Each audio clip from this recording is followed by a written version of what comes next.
राजशेखर रेड्डी की जो पॉलिटिक्स थी, सोशल जस्टिस की पॉलिटिक्स, वेलफेयर की पॉलिटिक्स, जनता की पॉलिटिक्स आज आंध्र प्रदेश में नहीं रही। రాజశేఖర్ రెడ్డి గారి రాజకీయం ఎప్పుడు పేదల కోసం రాజకీయం, సామాజిక న్యాయం కోసం రాజకీయం, ఏమీ లేని వారి కోసం రాజకీయం. కానీ వారు ఆలోచించిన రాజకీయం ఈ రోజు ఈ రాష్ట్రంలో లేదు. आज आंध्र प्रदेश में बदले की राजनीति चल रही है.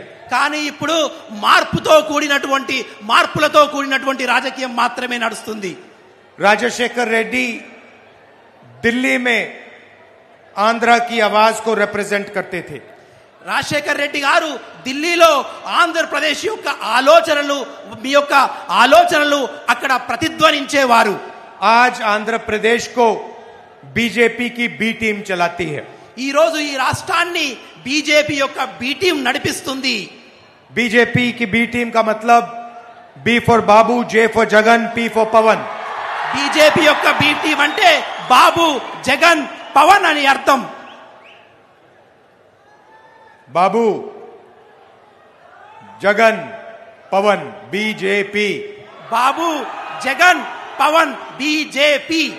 और इन तीनों का रिमोट कंट्रोल नरेंद्र मोदी के हाथ में है. వీళ్ళందరి యొక్క ఆలోచనల రిమోట్ కంట్రోల్ నరేంద్ర మోడీ గారి చేతిలో ఉంది. क्यों उनके हाथ में है वो आप जानते हो.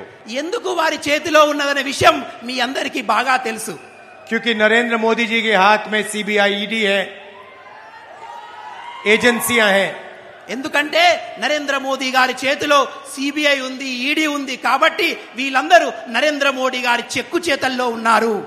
दुख की बात यह है कि जो आंध्र प्रदेश की आवाज दिल्ली में मिलनी चाहिए थी वो दब गई है.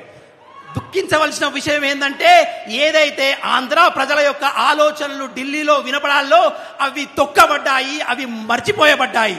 आप सोचिए, राजशेखर रेड्डी जी की आइडियोलॉजी, कांग्रेस की आइडियोलॉजी कभी भी बीजेपी के साथ नहीं खड़ी हो सकती थी. మీ అందరికీ తెలుసు, రాజశేఖర్ రెడ్డి గారి సిద్ధాంతం, కాంగ్రెస్ పార్టీ సిద్ధాంతం ఎప్పుడు బీజేపీకి వ్యతిరేకంగా పోరాడుతూనే ఉంటుంది. मगर जगन रेड्डी जी बीजेपी के खिलाफ कुछ नहीं कह पा रहे हैं. కానీ జగన్మోహన్ రెడ్డి గారు బీజేపీకి వ్యతిరేకంగా ఒక్క మాట కూడా అనడం లేదు. और सच्चाई है कि अगर जगन रेड्डी जी कहना भी चाहें वो नहीं कह सकते हैं. కానీ సత్యం ఏమిటంటే ఒకవేళ జగన్మోహన్ రెడ్డి గారు ఏమైనా అనాలనుకున్నా కూడా బీజేపీని ఒక్క మాట కూడా అనరు. क्योंकि भ्रष्टाचार के केस उन पर हैं. ఎందుకంటే చాలా అవినీతి ఆరోపణలు వారి మీద ఉన్నాయి.